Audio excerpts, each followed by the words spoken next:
Mr. Silent Channel. Kabanata 121 hanggang 125. Huwag tretuhin ang iyong sarili ng masama. 0121. Noong natutulog ka, wala talaga akong ginawa sa iyo. Natulog ako mag-isa sa bahay, nakangiting sabi ni Yefan. Noon lang napagtanto ni Ning Zimo na may madaling hindi maintindihan sa kanyang mga salita, at galit na sinabi, nagbibiro ka pa rin. Alam mo ba na madaling araw, dinala ni Wang Jio ang isang grupo ng mga tao sa aming ZT house. At pagkatapos ay sinabi niyang gusto niyang umasa sa amin. Ha! Hindi napigilan ni Yefan na matawa, ang taong ito ay napakatalino, at alam niya kung paano mabilis na baguhin ang kanyang tagapagtaguyod. Ikaw! Natahimik si Ning Zimo nang marinig ang pagmamaliit ng lalaki. Anong nakakatakot na bagay ang ginawa mo? Sa tingin ko si Wang Jio ay natakot at inatake sa puso. Kapag pinag-uusapan kita, parang nakikita ko ang buhay na hari ng impyerno. Wala lang, nalutas ko ang isang maliit na problema. Dahil gusto niyang sumilong sa amin, hayaan siyang sumilong. Sa tulong niya, maaari ring isama ni Zishulin ang lahat ng straggler ng White Shark Gang, sabi ni Yefan. Pakiramdam ni Ning Zimo ay walang kapangyarihan sa kabilang dulo ng telepono. Ang kanyang lolo ay nakikipaglaban sa Huahay sa buong buhay niya, ngunit natigilan siya ng White Shark Gang. Gayunpaman, talagang ginamit ni Yefan ang isang gabi ng pagsusumikap upang wasakin ang White Shark Gang sa lupa, at hayaan ang veterano ng White Shark Gang, si Wang Jio, na magkusa na sumuko. Sa mata ng mga lalaki, ito pala ay solusyon sa isang maliit na problema. Talagang manggugulo ka sa akin. Ni hindi ko kayang alagaan ang sarili kong mga subordinate. Gusto mo pa akong palawakin ang hukbo ko. Galit na sabi ni Ning Zimo, gawin mo lahat ng problema para sa akin. Ngumiti si Yefan at sinabi, naniniwala ako sa iyong kakayahan, huwag mag-alala, si Wang Jio at ang iba pa ay magiging masunurin. Napabuntong hininga si Ning Zimo, hindi ako nag-aalala kay Wang Jio, nag-aalala ako sa iyo. Sa sobrang kaguluhan, tiyak na ang mga opisyal ng Xia Kingdom ay nakatingin sa iyo. Kung hindi mo gagawin ito, susundan nila ako maya-maya. Huwag kang mag-alala, magiging maayos din ako, may kumpiyansang sabi ni Yefan. Oo, walang pag-aalinlangan si Ning Zimo, kung gayon kailan mo ako pinuntahan. Matagal na kitang hindi nakita. Hindi napigilan ni Yefan ang matawa, ang tagal na, ilang araw na lang. Wala akong pakialam, dapat kang pumunta ngayong gabi, kung hindi, aalis ako sa pader. Pagkatapos magsalita ni Ning Zimo, ibinaba niya ang telepono. Umiling si Yefan at bumantong hininga, oo, pumunta tayo para samahan ang babae sa gabi. Speaking of which, nagplano rin siyang pumunta sa kinaroroonan ni Feng Yueying para kumain ngayong weekend, pero ngayon ay tila mababago lang ang plano. Kaya, tinawagan muli ni Yefan si Feng Yueying. Nalaman ni Feng Yueying na mayroon siyang dapat gawin, ngunit siya ay makatwiran, na nagsasabi na siya ay may gagawin, kaya siya ay ibinaba ang tawag. Pagkatapos maligo, nagbihis si Yefan at bumaba. Nang makitang si Su Qingzhou ay nagluluto ng toast gamit ang isang bread machine, masayang sinabi ni Yefan, Xiaoshu, gumagawa ka ba ng mga sandwich? O nagluluto ka lang ng toast? Huwag kang mag-alala tungkol dito, maaari kang gumawa ng iyong sariling almusal. Medyo nagmamalaki si Su Qingzhou, at kumuha ng isang piraso ng keso at ilang hiwa ng lettuce at ham mula sa refrigerator, halatang nagpaplanong gumawa ng ham sandwich. Si Tia Jiang ay wala sa bahay, ngunit si Su Qingzhou ay personal na pumunta sa labanan. Natatandaan ko pa na binanggit ni Tita Jiang na, kahanga-hanga ang kakayahan ni Su Qingzhou sa pagluluto, kaya hindi inaasahan ni Yefan na ipagluluto siya ng mga babae. Binuksan ni Yefan ang refrigerator at tiningnan ito, at nakitang may natirang kanin, kaya kumuha siya ng ilang itlog at nagplanong gumawa ng sinangag na may itlog. Si Su Qingzhou ay sumilip sa kanya at nakitang pinainit ng lalaki ang kawali, ano ang gagawin mo? Huwag gumawa ng gulo sa kusina. Napangiti si Yefan, hindi, liinisin ko ito mamaya. Hindi talaga malusog ang pagkain, sabi ni Su Qingzhou. Nagkibit-balikat si Yefan at nagsimulang magpainit ng mantika, hindi mahalaga, hindi ko inaasahan na mabubuhay ako ng 100 taon, at ang mga tao ay hindi makakain ng gusto nila sa buhay, kaya ano ang punto? Ang iyong uri ng pag-iisip ay masyadong mababang antas. Totoo ba na ang mga tao ay may hangarin lamang na kumain? Naiinis na sabi ni Su Qingzhou. Hindi nagabalang makipagtalo si Yefan sa babae, ngumiti siya at nagsimulang pamitik ng mga itlog ng mag-isa. Sa oras na ito, ang makina ng tinapay ay naglabas ng 2 hiwa ng tinapay ng sabay-sabay. Oo. Bulalas ni Su Qingzhou, kumunat ang kanyang mga kilay. Anong mali? Lumingon si Yefan at ngumiti, haha. Xiaoshu, tinapay ba ito? Uling ito. Nakita niya ang 2 piraso ng tinapay, lahat ay madilim at sunog. Bakit ka tumatawa? Anong kinalaman nito sa akin? Na-overcook na ng bread machine. Galit na sabi ni Su Qingzhou. Lumapit si Yefan para tingnan at umiling, ang ganitong uri ng tinapay, isang ordinaryong British toaster, kailangan lang ng init na 1 hanggang 3. Maaari mong itakda ang pinakamataas na 6, at kakaiba na hindi ito nasusunog. Napakurap si Su Qingzhou at tumingin sa isang adjustment knob sa tabi niya, namumula ang mukha niya, ako. Mali ang nabasa ko. Talaga. Lumingon si Yefan at ngumiti. Akala ko ginamit mo ito sa unang pagkakataon. Woolen cloth. Ang mukha ni Su Qingzhou ay lalong namula, ang taong ito ay talagang napupuot. Gumagamit nga siya ng bread machine sa unang pagkakataon. Nakita ko na si Tita Jiang na gumamit nito noon, pero parang hindi naman masyadong komplikado. Umalis ka na. Magluluto ako ngayon. Itinulak ni Su Qingzhou si Yefan, nagpatuloy sa paglabas ng tinapay, at inihulnong ito. Pagkaraan ng ilang minuto, gumawa si Yefan ng gintong itlog na sinangag, at gumawa din si Su Qingzhou ng ham sandwich. Nakita ni Yefan ang maraming sinangag at nagtanong, Xiaoshu, gusto mo bang kumain ng kanin? Nagluto ako ng kaunti. Hindi ako kakain ito, ikaw na mismo ang makakain ito. Buong pagmamalaking kinuha ni Su Qingzhou ang kanyang sandwich at kumagat. Nang matapos siyang kumagat, sumimangot si Su Qingzhou at nagmamadaling iluwa ang sandwich sa kanyang bibig sa basurahan. Baba! Malungkot na sabi ni Su Qingzhou, maasim ang ham na ito. Hindi nagkaimik si Yefan, hindi mo tiningnan ang expiration date. Bakit hindi mo muna ito amuyin? Natigilan si Su Qingzhou, hindi niya akalain. Nakatingin sa maasim na sandwich sa kanyang kamay, at sa kaldero ni Yefan ng ginintoang at mapang-akit na egg fried rice, si Su Qingzhou ay lumunok ng hindi namamalayan. Nakita ni Yefan na gustong kumain ng babae, ngunit dahil hindi siya magaling magsalita, nagpakita siya ng taos-pusong tingin at sinabing, Xiaoshu, sa palagay ko ay hindi magandang mag-aksaya ng pagkain. Mangyaring kumain ng sinangag. Nang marinig ito ni Su Qingzhou, tumahimik siya at sinabing, sige, para magmakaawa sa akin, kakainin ko ang kahit anong gusto mo para hindi masayang. Masayang tumanggo si Yefan, salamat. Tulong, sandali, gagawa ako ng isa pang tinadtad na berdeng sibuyas na mastasa na sopas, at makakain ko na ito sa lalong madaling panahon. Hindi nagtagal, nagdala si Yefan ng 2 plato ng sinangag at 2 mangkok ng sopas sa mesa. Kung ikukumpara sa masaganang almusal na kadalasang niluluto ni Tia Jiang, ang almusal na ito ay mas simple, ngunit tiningnan ni Su Qingzhou ang kulay ng sinangag at naramdaman niya na ito ay katulad ng niluto sa restaurant, ito ay talagang kapansin-pansin. Pagkatapos ng isang kagat, ito ay puno ng lasa, tulad ng mga itlog at kanin na natunaw sa iyong bibig. Malaking tao ang lalaking ito, paano siya nakakapagluto? Hey, hindi napigilan ni Su Qingzhou na magtanong, naging chef ka na ba dati? Lumunok si Yefan at umiling, hindi. Kung ganoon, bakit ang galing mong magluto? Nagtataka si Su Qingzhou. Nag-isip sandali si Yefan at sinabing, siguro dahil hindi madaling mabuhay, kaya gusto kong prituhin ng maayos ang tiyan ko kapag nabubuhay ako. Kabanata 0122 Kakaibang lalaki. 0122. Natigilan si Su Qingzhou, nakikinig sa mga salita ng lalaki, tila isang simpleng pilosopiya ng buhay, ngunit may bakas ng pagkaasim dito. Ano ang pinagdaanan niya sa nakaraan? Hindi maiwasan ni Su Qingzhou na maging masyadong mausisa. Pinapapuri mo ba ako kung gaano ako kasarap? Bigla at makitid na tanong ni Yefan. Nagmamadaling nakipagtalo si Su Qingzhou, hindi. Ngunit nang maisip niya ito, medyo nakakatalo sa sarili, kaya't bamulong siya, medyo. Hindi napigilan ni Yefan ang matawa.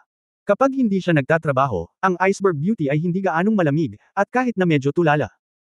Pagkatapos ng almusal, inihanda ng dalawa ang kanilang mga dokumento at pumunta sa Civil Affairs Bureau. Dahil nawasak ang SUV, pinalitan ito ni Su Qingzhou ng limitadong edisyon na Mercedes Maybach. Ang kotse na ito ay espesyal na nilagyan ng bulletproof na salamin, at ang mga gulong at gulong ay explosion-proof din. Hindi napigilan ni Yefan na lihim na matuwa, tila nag-aalala pa rin si Su Qingzhou na may aatake sa kanya. Naging maayos din ang buong proseso ng pagkuha ng sertipiko. Bagamat labis na naguguluhan ang mga tauhan, paanong ang binatang ito ay mapapangasawa ng ganito kagandang babae, ngunit wala silang ibang iniisip maliban sa inggit at pagpapala. Bumalik sa kotse, nang makita niya ang 2 pulang libro na may larawan ng grupo nila, ang puso ni Su Qingzhou ay puno ng halo-halong damdamin. Mula sa rearview mirror, nakita ni Yefan ang babae na nakatingin sa marriage certificate na may komplikadong mga mata, at sinabing may emosyon, paano ito? Iba talaga sa naisip mo, tama ba? Agad na bumalik sa kawalan ng pakialam si Su Qingzhou. Ang kulay ng kulay, magaan na sinabi, walang espesyal, ito ay isang pamamaraan na dapat sundin upang maging komportable si Lola at ibigay sa akin ang mga pagbabahagi. Talaga. Nakangiting sabi ni Yefan, masaya ako, dahil noong bumalik ako sa China, iniisip ko ang paghahanap ng mapapangasawa, at ngayon natupad na ang hiling na ito. Matapos itong marinig ni Su Qingzhou, hindi niya maiwasang makaramdam ng init sa kanyang mukha. Hindi siya lumingon at sinabing, pwede ka nang magpakasal sa ibang babae, hindi ka ba naghahabol sa ibang babae? Maya-maya, masusundan kita. Divorce, wala akong pakialam doon. Sumimangot si Yefan at same time na sinabi, huwag mong pag-usapan ang tungkol sa diborsyo sa hinaharap. Dahil kasal ako sa iyo, wala akong planong hiwalayan. Sa isang salita, si Su Qingzhou ay natigilan, at hindi siya nag-react ng ilang sandali. Hanggang sa nanimbalik ang kanyang katinuan, si Su Qingzhou ay nakaramdam ng kaunting kalungkutan sa kanyang puso, bakit siya makikinig sa kanya? Nang malapit na siyang tumanggi, nakita niya ang mga mata ni Yefan sa rearview mirror, sobrang solemna na may malakas na pagpigil. Nang inag ang puso ni Su Qingshafang, sa totoo lang medyo natakot siya, iniisip ang eksena kung saan binugbog ni Yefan ang kanyang puwet sa opisina noong araw na iyon, naramdaman niya na kapag sinabi niya ang diborsyo, maaari siyang bugbugin muli nito. Hindi masabi ni Su Qingzhou ang kanyang sinabi, kaya tahimik lang siyang tumingin sa labas ng bintana, at para ipahayag ang kanyang munting emosyon. Nang makitang maganda ang ugali ng babae, bumalik si Yefan sa kanyang karaniwang anyo at nakangiting sinabi, "Asawa, kukuha ba tayo ng simpleng larawan sa kasal para makita ni Lola?" Nakaramdam ng hinanakit si Su Qingzhou sa kanyang puso, saglit na tinatakot ang sarili, at sabay ngiti, ano ang gusto ng lalaking ito? Pinilit ni Yefan ang kanyang dila, at gumawa ng sariling opinyon, bakit siya nasa sabik. Wala ng kalokohan, at magmaneho sa ospital ng kanser. Makalipas ang 1 oras, dumating ang dalawa sa pintuan ng ospital. Pagpasok pa lang niya, nakita niya ang ilang lalaki at babae na nakauniforme ng pulis na nakatayo sa pintuan, at ang pinuno ay si Black Hawk. Mr. Ye, please help us to investigate a case, sobrang pangit ng mukha ni He Ying. Kagabi, hindi ko inaasahang nakatanggap ng impormasyon na sina Zhu Shoujing, ang pinuno ng White Shark Gang, at Tang Zhuangzhang Huwei ay parehong namatay sa punong tanggapan. Napatay din ang pinuno ng Golden Ring Snake na Ghost Snake. Ang Golden Ring Snake, isang C-level na organisasyon, at ang White Shark Gang, isang matandang Huahai Gang, ay nawasak sa magdamag. Hindi mahalaga kung ang mga patay ay patay na, ngunit ito ay katumbas ng isang grupo ng mga miyembro ng gang at isang grupo ng mga mamamatay tao, na hahayaan na hindi mapangasiwaan at malamang na magdulot ng higit na pinsala sa lipunan. Ang mga nakatataas ay labis na hindi nasisiyahan sa gawain ng Black Hawk at ng iba pa, sa pag-aakalang ito ay isang malaking pagkakamali, at same time na iniutos na kung hindi isinara ang kaso, si Black Hawk at ang iba pa ay parurusahan. Bilang resulta, kinuha ni Black Hawk ang mga miyembro ng koponan, natural na hindi sila nakatulog buong gabi, at agad na pumunta upang suriin. Pero sa huli, naging Yefan na naman. Tumakas mula sa ilalim ng kanilang mga ilong, at pumunta sa White Shark Gang para pumatay ng mga tao. Inaasahan ni Yefan na susuriin nila siya, at nakangiting sinabi, oo, ngunit ayaw kong pumunta sa Defense Bureau, kaya mag-chat tayo sa ospital. Hindi ito magagawa ni Mr. Ye, mataimtim na sabi ni Black Hawk. Nang makita ang eksenang ito, nanikip ang puso ni Su Qingzhou, at humakbang siya at sinabi, ano ang ginawa ni Yefan? Bakit gusto mo siyang tanungin? Miss Su, iwasan mo na. Hinarang ng isang babaeng miyembro ng team si Su Qing sa harap ng Snow. Gusto kong kumuha ng abogado, nilalabag ninyo ang personal na kalayaan ng mga mamamayan. Malamig na sabi ni Su Qingzhou. Mamamatay tao siya, bakit gusto niya ng personal na kalayaan? Naiinis na sabi ng higanteng baril sa likod niya. Namutla ang mukha ni Su Qingzhou, talagang nahulaan niya na madilim ang background ni Yefan, at nang marinig niya ito, lalo siyang natakot. Pumatay, isang mamamatay tao. Para sa isang ordinaryong babae, natural na takot si Su Qingzhou na pumatay ng tao. Napabuntong hininga si Yefan, ang kanyang nakaraan ay napakabigat pa rin para kay Su Qingzhou. Xiaoshu, pumunta ka sa lugar ni Lola, ako na ang bahala dito, sabi ni Yefan. Mahigpit na pinisil ni Su Qingzhou ang kamay ni Su at malamig na tumingin sa kanya, sabi nila pumatay ka, totoo ba iyon? Ito. Ipapaliwanag ko sa iyo mamaya, malumanay nang umiti si Yefan. Bakit? Hindi, bakit kailangan mong bumalik at magpaliwanag? Si Su Qingzhou ay lubhang nababalisa at gustong makarinig ng isang pagtanggi na sagot. Bagamat naramdaman niyang hindi magaling si Yefan sa maraming paraan, anuman ang mangyari, ang dalawa ay mag-asawa pagkatapos matanggap ang sertipiko. Kahit na hindi sila makakasama sa lahat ng oras, hindi niya matanggap na ang isa pa niyang kalahati ay isang mamamatay tao. Ito ay hindi ibang krimen, ito ay pagpatay. Naglabas ng sigarilyo si Yefan at nagsindi ng isa para sa kanyang sarili, isang flash ng masalimuot na pag-iisip ang sumilay sa kanyang mga mata. Kung tutuusin, dati pa siyang alerto na nasa magkaibang mundo ang dalawa, ngunit dahil parang masyadong komportable ang mga nagdaang panahon, napawi ang mga pag-iisip na ito. Dahil naaakit siya kay Su Qingzhou, at ayaw niyang mawala siya sa Jinxiu Group at magpakasal sa isang babae, kapag nahaharap sa malupit na katotohanan, kailangan niyang isaalang-alang ang isang bagay, at iyon ay kung matatanggap ng babae ang kanyang nakaraan at ang mundong ginagalawan niya. Ngayong alam na ni Yefan na mali ang magtago, huminga siya, at pagkatapos mag-isip ng ilang sandali, naramdaman ni Yefan na kailangan pa niyang umamin. Oo, pumatay ako. Maikling sagot ni Yefan. Puno ng galit ang Black Eagle at iba pang miyembro ng Dragon Tooth Group. Naramdaman ni Su Qingzhou na blanko ang kanyang isipan, natigilan siya at umatras, malamig na tinitigan ng lalaki na may takot na mga mata. Sa sandaling ito, bigla niyang nadiskubre na hindi niya kilala ang lalaking ito, kahit na nasa bag pa niya ang kanilang marriage certificate. Chapter 0123 Ano pa ang dapat gawin? 0123. Bakit? Nagtataka siya kung bakit. Kahit tutor siya, maintenance worker, power trainer, at lahat ng klase ng magulo na pagkakakilanlan, kaya niyang tiisin, pero ang mamamatay tao lang, paano niya ito pakikitunguhan ng normal na puso? Hindi lumihi si Yefan, at tahasang sinabi, dahil, karapat-dapat silang mamatay. Humph! Dapat ibigay din sa batas ang mga moldita, sa tingin mo ba Diyos ka? Tanong ni Black Hawk. Masyadong tamad si Yefan para pansinin sila, tumingin lang kay Su Qingzhou at same time na sinabi, aaminin ko na marami na akong napatay na tao sa nakaraan, hindi ko ito itatanggi, ngunit maipapangako ko sa iyo na hindi ako madaling papatay ng mga tao sa hinaharap, maliban kung may gustong pumatay sa kanila. Ako, o ilagay sa panganib ang mga taong pinapahalagahan ko. Ibig mong sabihin, nakapatay ka ng maraming tao. Nanginginig ang mga mata ni Su Qingzhou. Tumango si Yefan, oo, pinatay ko.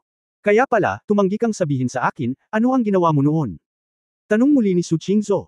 Natahimik si Yefan, hindi niya alam kung paano sasagot, dahil ang ilan sa mga bagay na ginawa niya ay mas seryoso kaysa sa pagpatay ng mga tao. Higit pa sa isang dahilan na ito. Sabi ni Yefan, ikaw ay malaking sinungaling. Ayaw ng makarinig pa ni Su Qingzhou, tumalikod siya at tumakbo sa ospital, pinupunasan ang kanyang mga mata habang tumatakbo. Malungkot na tiningnan ni Yefan ang likod ng babaeng tumatakbong palayo, nakaramdam ng inis, hindi mapakali, at galit sa kanyang puso, ngunit mas nakaramdam siya ng pagkakasala. Mr. Ye, hayaan mo akong magpakilala sa iyo ng formal. Nasa ilalim tayo ng Dragon Soul, at nag-organisa si Longya ng isang team. Ako ang pinuno ng team, Black Eagle, at responsable ako sa pag-iimbestiga sa mga kamakailang insidente ng terorista at pagpatay sa Huahay. Ang iyong pag-uugali ay malubhang pinaghihinalaan. Maraming mga kaso ang direktang nauugnay, at ngayon, formal na naming arestuhin ka.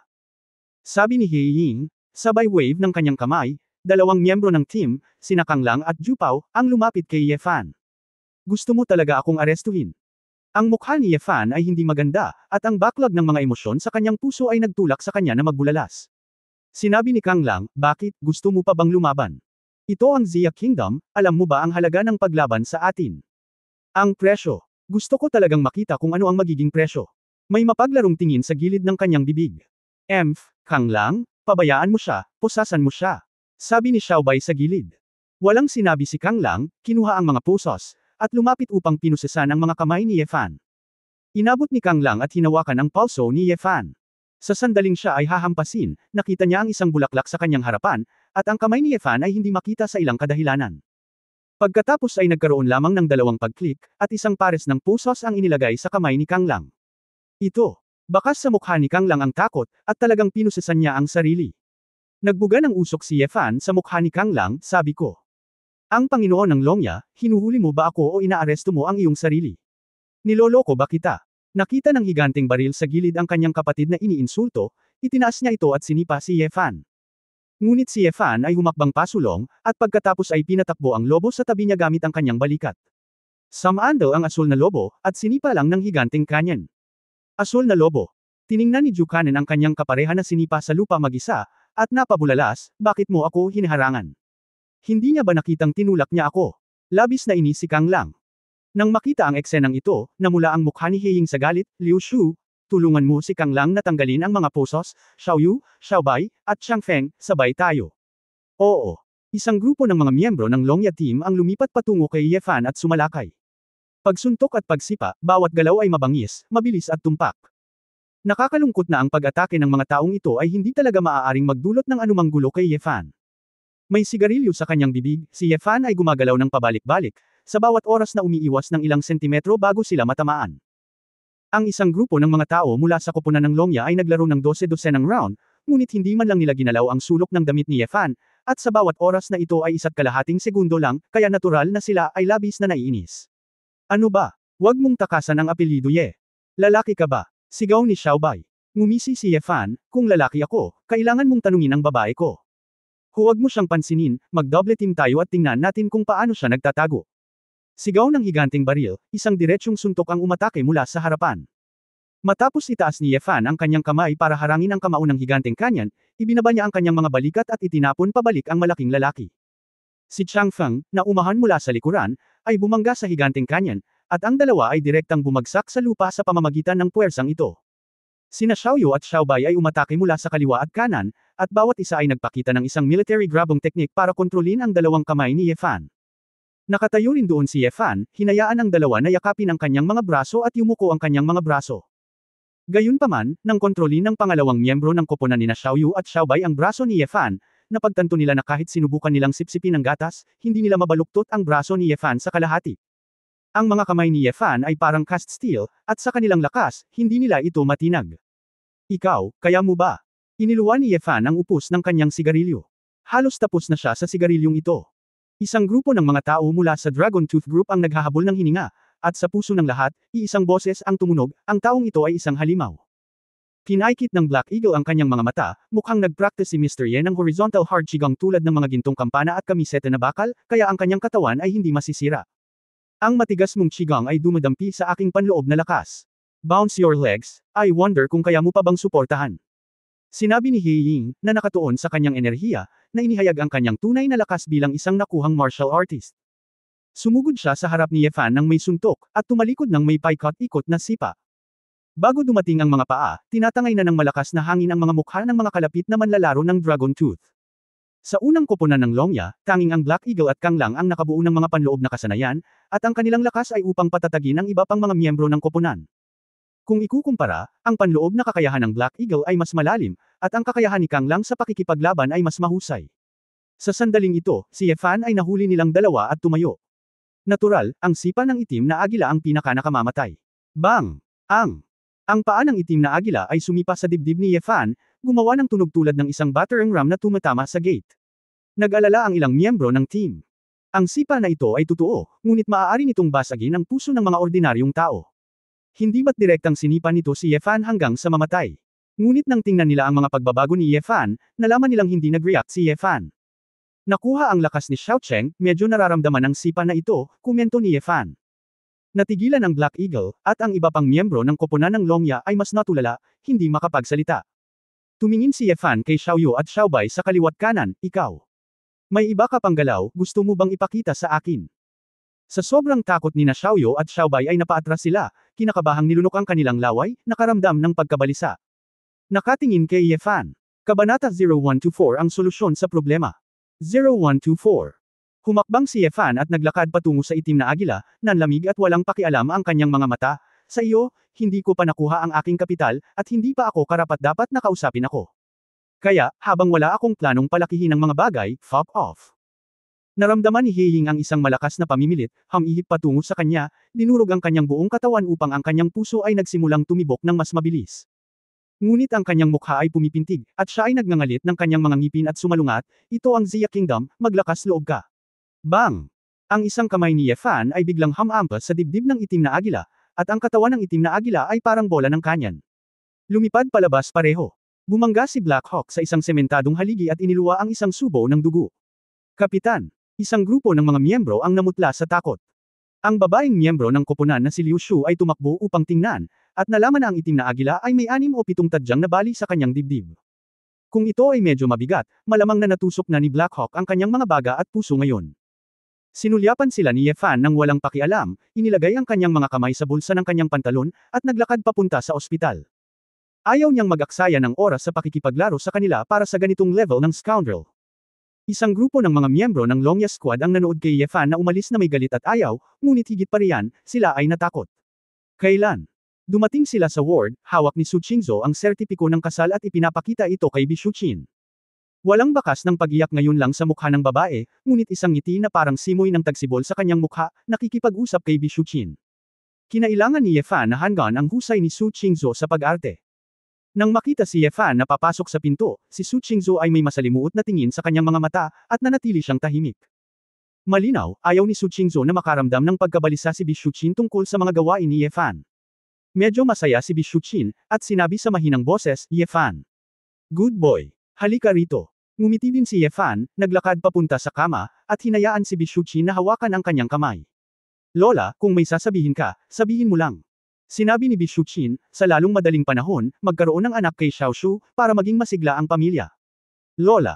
Pulang-pula ang mukha ni Su Qingzhou, at nahihiya siyang manatili sa ward. Ngumiti si Ye Fan ng maluwag at tumango, I see. Kontentong ngumiti si Bi Shuqin, pagkatapos ay ipinikit ang kanyang mga mata at tila natutulog. Tumayo si Ye Fan at tumingin kay Su Qingzhou sa tabi niya, Xiaoshu, lumabas tayo, may sasabihin ako sa iyo. Nag-alinlangan si Su Qingzhou, pagkatapos ay tumalikod at naglakad palabas. Dumating ang dalawa sa isang dulo ng koridor, walang tao sa paligid, at tahimik ang paligid. Nasaan ang mga pulis? Tanong ni Su Qingzhou. Napabuntong hininga si Ye Fan, dapat umalis na ang lahat. Bakit hindi kanila kinuha? Tanong muli ni Su Qingzhou. Sumimangot si Ye Fan, gusto mo lang akong kunin. Isang mamamatay tao, hindi ba siya dapat parusahan ng batas? Sabi naman ni Su Qingzhou. Huminga ng malalim si Ye Fan, Xiao Shu, ang mga bagay ay hindi kasing simple ng iniisip mo, at ang aking nakaraan ay hindi maibubuod sa salitang pagpatay. Pagkatapos ay isa-isa mong sabihin sa akin ang iyong karanasan, at pagkatapos ay maaari akong magdesisyon kung dapat ba akong magtiwala sa iyo o hindi. Malamig na tiningnan ni Su Qingzhou ang lalaki. Hindi nakaimik si Ye Fan, paano niya talaga sasabihin ang lahat tungkol sa kanyang nakaraan, hindi pa banggitin kung masasabi niya ito, maniniwala ba si Su Qingzhou pagkatapos itong marinig. Bukod dito, ang kanyang karanasan ay nagsasangkot ng napakaraming sikreto, at kung alam ito ng isang babae, ito ay makakasama lamang sa kanya. Pagkaraan ng ilang sandali, sinabi ni Ye Fan, masasabi ko lang sa iyo, malalaman mo. Ha? Ngini siya ni Su Qingzhou, kung gayon, kasama sa mga bagay na hindi ko malalaman kung pumatay ka ng mga tao at sinusunog sila. Para gumawa ng krimen.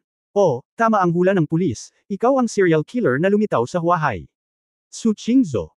Medyo naging seryoso ang tono ni Ye Fan, at same time niyang sinabi, maaari mong sabihin na pumapatay ako ng mga tao, ngunit hindi ako isang perverted serial killer, at hindi ako miyembro ng isang teroristang organisasyon, at hindi ko pa nagawa ang alinman sa mga bagay na walang konsensya. Hindi mo sasabihin sa akin ang lahat, bakit ako maniniwala sa iyo? Tanong ni Su Qingzhou nang hindi umaatres. Hindi ko sasabihin sa iyo dahil may ilang mga detalye.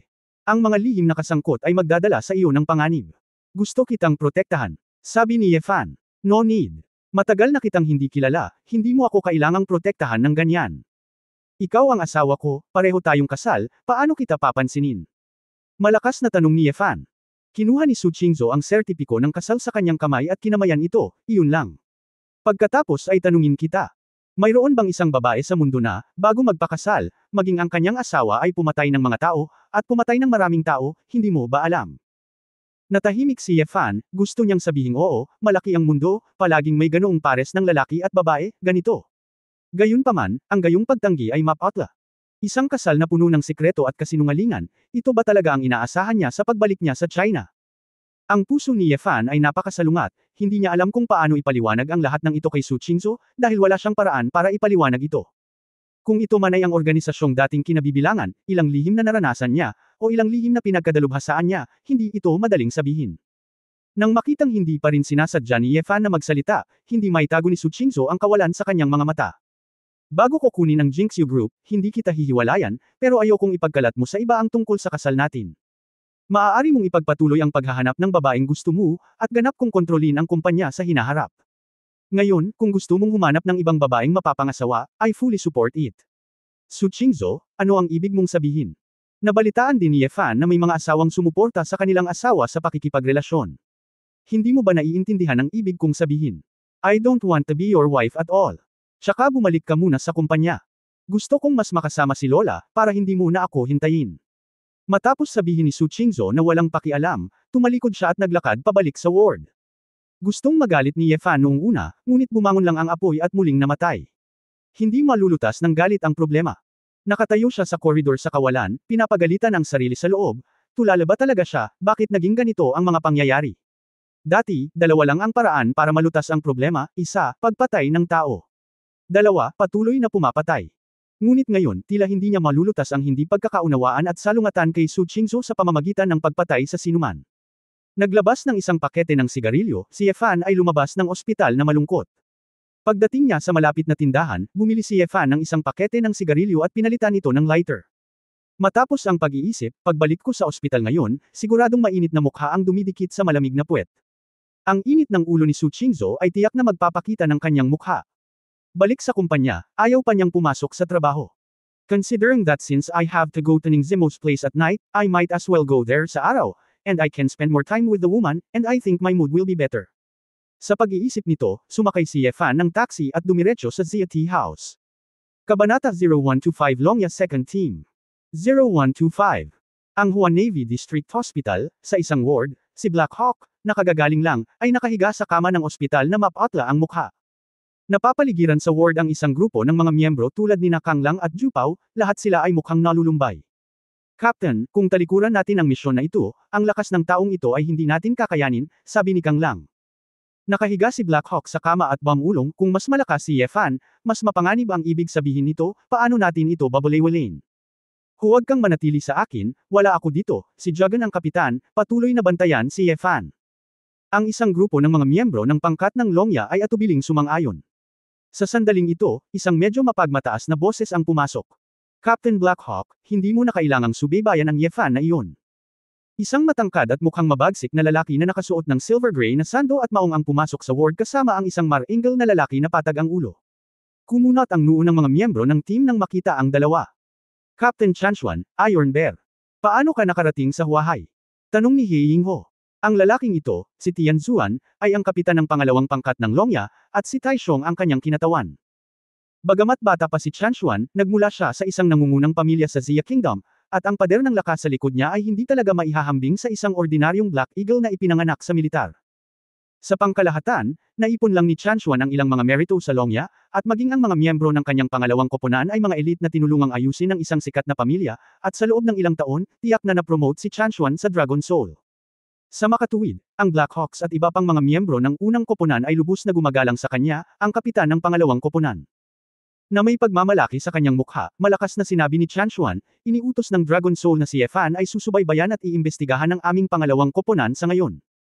Ang aksyon na ito ng iyong unang koponan ay nabigo ang senior management, at maaari kang umalis sa Huahay pansamantala.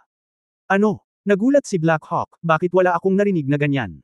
Si Tai Xiong ay naglabas ng isang opisyal na dokumento at inilagay ito sa harap ng Blackhawk, na may rebelding hitsura sa kanyang mukha. Captain Blackhawk, tingnan ng malinaw, mayroong isang Dragon Soul Seal dito.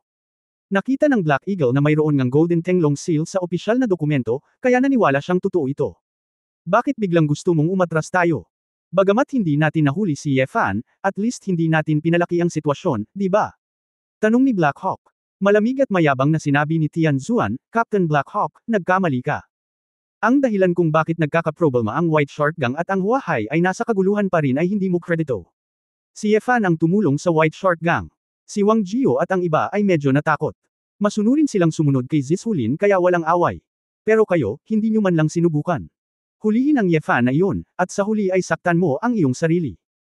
Ang iyong hanggal na desisyon ay lubhang nakakabigo, kaya pumunta tayo rito, maingat na imbestigahan ang background ni Yefan, at pagkatapos ay gumawa ng mas makatwirang mga hakbang. Captain Chanshuan, nasubukan na namin ang lakas ni Yefan, at nakipag-away din kami sa kanya. Contradiction. Dumating dito ang pangalawang team mo sa oras na ito, ngunit pinaghihinalaan mo na kumukuha ng credit. Ang babaeng manlalaro na si Liu Shu ay hindi napigilan na huminga ng malamig. Nang marinig ito ni Chanshuan, medyo naging pangit ang kanyang mukha, at ngumisi, sabi mo. Kukunin ko ang kredito mula sa iyo. Liu Shu, manahimik ka, nagmamadaling nagturo ng leksyon si He Ying. Bagamat mukhang ayaw ni Liu Shu, kinailangan niyang tumahimik. Malamig na tiningnan ni Tian Zuan ang lahat, at sinabing, kailangan kong sabihin, ang iyong koponan ay talagang hanggal at walang muwang. Oh, tinanong ko rin si Kapitan Chanshuan na sabihin sa akin, saan tayo tanga? Tanong ni Black Eagle habang pinipigilan ang puso. Bahagyang bumantong hininga si Tian Zuan at sinabing, noon pa man ay gusto mong imbestigahan ang pagkakakilanlan at background ni Yefan sa pamamagitan ng sarili mong pagsubaybay at pagsisiyasat upang makita kung siya ay isang serial killer. Pero, hindi mo ba naisip? Bakit hinahanap ng mga kumakain ng Monkey Eagle si Yefan? Hindi yan killer, bounty hunter yan. Biglang napagtanto ni Blackhawk at ng iba pa, maaaring dahil. Anong uri ng kayamanan ang dala ni Yefan? At the end of the day, sa umpisa pa lang, sa maling direksyon ka na nakatingin. Ngunit huwag mag-alala, kung ako, si Tian Zuan, ay lalabas, na si Yefan ay malalaman din kaagad, at walang mananakit sa kanya. Pagkatapos, nagsasalita, kinuha ni Tian Zuan ang bakal na oso, tumalikod at naglakad palayo. Yeti House, kararating lang ni Yefan, ngunit natagpuan ng isang Mercedes-Benz S600 na nakaparada sa harap ng pinto, na siyang kotse ni Ning Zimo. Binabantayan ni Zhao Zong ang sasakyan, at natuwa at nagulat siya nang makita si Yefan na bumaba ng taxi. Kuya Fan, nandito ka ba ng maaga? Bakit wala kang sinasabi, susunduan kita? Ngumiti si Yefan, bakit, lalabas si Ninger? Nang marinig ni Yefan na sinimulan niyang tawagin si Ning Zimo, Ninger, ngumiti si Zhao Zong nang mas makahulugan. Oo, gusto ng panganay na babae na lumahok sa mga aktibidad ng club, pangunahin ng ilang high-level na celebrity sa Huahay, at binibilang ito bilang isang buwan. Nakagawian. Kung tutusin, hindi gusto ng panganay na babae ang mga aktibidad na ito, ngunit para sa pang-araw-araw na transaksyon sa negosyo, maaari lamang siyang sumali dito. Si Zhao Zhongdao habang nagsasalita, si Ning Zimo, nakasuot ng itim na sports jacket at tight jeans, ay lumabas na may mahabang buhok na lumilipad mula sa loob nang makita si Ye Fan. Si Ning Zimo ay kaakit-akit din, bakit ka nandito? Hindi ba ang ibig mong sabihin ay gabi? Ito ang unang pagkakataon para kay Ye Fan. Nang makita si Ning Zimo na nakasuot ng casual na damit, mukha siyang bata at masigla. Wala ako sa magandang mood, at ayaw kong pumasok sa trabaho, kaya diretso akong pumunta sa iyo, nakangiting sabi ni Ye Fan. Nang marinig na masama ang pakiramdam ni Ye Fan, agad na nag-alala si Ning Zimo, ano ang nangyari? Sabihin mo sa akin. Mahabang kwento, hindi ka ba pupunta sa club? Hintayin mong bumalik ka, sabi ni Ye Fan. Napakunot noo si Ning Zimo, nag-isip tungkol dito, at sinabing, sumama ka sa akin, kahit gaano kasama ang iyong kalooban, maaari kang magpakawala kapag pumunta ka doon. Vent, anong club ang pupuntahan mo? Nagtataka si Ye Fan. Mahiwagang ngumiti si Ning Zimo, sumakay ka sa kotse at magsalita ng dahan-dahan sa kalsada. Walang pakialam si Ye Fan. Dahil hinahanap siya ng babae, dapat may dahilan. Idol din siya nung idol niya kaya sumakay siya sa kotse. Sa orihinal, si Zhao Zong ang nagmamaneho ng kotse, ngunit nang dumating si Ye Fan, si Zhao Zong ay tumigil din sa pagiging isang bumbilya. Si Ye Fan ang nagmamaneho ng kotse, at kasabay nito, sinabi niya kay Ning Zimo kung ano ang nangyari, kasama ang pagkuha nila ni Su Qingzhou ng certificate. Bagamat kalmado ang pag-uugali ni Ning Zimo, may bakas pa rin ang kalungkutan sa kanyang mga mata nang marinig niyang natanggap na ni Ye Fan ang sertipiko. Alam niya na imposibleng pakasalan niya si Ye Fan. Napakasensitibo ng kanyang pagkakakilanlan, at hindi siya angkop na maging asawa. Hindi mo na kailangang uminom ng alak para sa kasal, at sa hinaharap, kailangan mong bantayan ang dalaga kahit saan. Utang talaga ako sa iyo sa huling buhay ko. Huminga ng mahina si Ning Zimo. Hindi alam ni Ye Fan kung tatawa o iiyak, nagkakamali ka dito, noong kalalabas pa lang niya, sabi niya, hayaan mo akong lumabas para maghanap ng mga babae, balak niya akong hiwalayan anumang oras pagkatapos niyang makuha ang mga bahagi ng Jinxiu Group at pagsamahin ang kanyang posisyon. Nang marinig ito, medyo nalungkot si Ning Zimo, siya ay talagang isang babae na hindi alam ang kanyang kapalaran sa gitna ng kaligayahan. Ang mapapangasawa ka ay isang pagpapala na nalinang niya sa ilang buhay, at hindi niya alam kung paano ito pahalagahan ng sobra. Pagtatapos ng kabanatang ito. For more videos, please like, share and subscribe.